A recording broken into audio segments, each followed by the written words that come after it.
The opportunity to work in the Batman universe is a real privilege.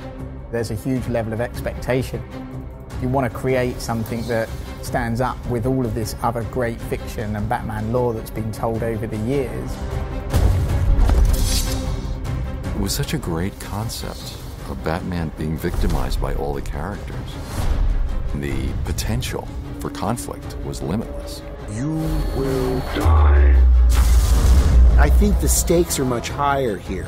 Joker has a lot less to lose. He was sick in the head before, but now his body is sick as well. I've just had a horrible thought. We could both actually die here tonight. The whole series is kind of like living in this crazy, dark world where you don't really know who's really a good guy anyway. You must show you are willing to take a life. It's got a really fantastic, gritty flavor to it. This game is totally badass. Writing a story for a game is completely different, I think, to writing a story for a film. We're regularly writing hourly crescendos in our story to keep people playing, to keep them interested. And then obviously the long-term story arc, you know, Batman's poisoned, what's going to happen, he's dying, Joker's dying, where's this going? If you wanted to be cured so badly, you only had to ask. The great thing about Batman's Rogues Gallery is that everyone's a bit different, everyone's out for their own end, and all those things they're trying to achieve are slightly different. Bring out the defenders! What got us excited is what if you have this huge district of Gotham and then you put all of these supervillains into it. That was where the genesis of the story was. You will regret what you did, Mr. Cobblepot. To tell a classic, complex Batman story in this huge open world we created is obviously a bit of a problem because, you know, we never know where the player's going to go. One of our solutions was to develop the surveillance system so that at any point you can listen into conversations that are happening live around you. There are lots of these kind of story elements that we are constantly drip feeding you throughout the game. They're all talking about events that you have witnessed or seen or been part of. What the hell happened? Don't know. Gas leak? In a church rooftop?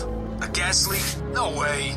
We'll write a ton of stories around the main story because we want to make sure that everything's consistent. So we go in and we'll write a story about Penguin. How did he get there? What was he doing before he came to Arkham City? Where does he go after Arkham City? And we'll do that for every character.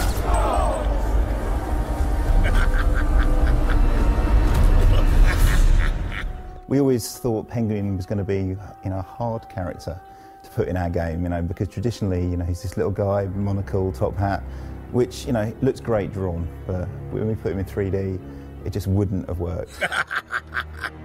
Our very first conversation on Penguin was, you know, we should make him this kind of Cockney gangster.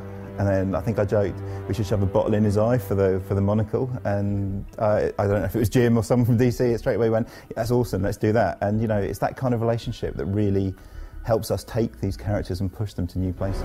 Or you're going to be a good boy and give up nicely. You're not giving orders here anymore, Cobblepot.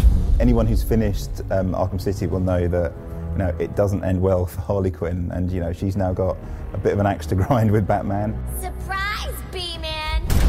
With the DLC, it's enabling us to tell the story of Harley Quinn's revenge that follows shortly after the events of Arkham City. The player actually switches roles between Batman and Robin, the two kind of working cooperatively.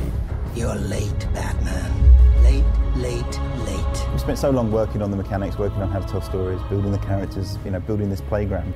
We could almost be more ambitious and create a storyline that ties up loose ends and really makes sense in our universe.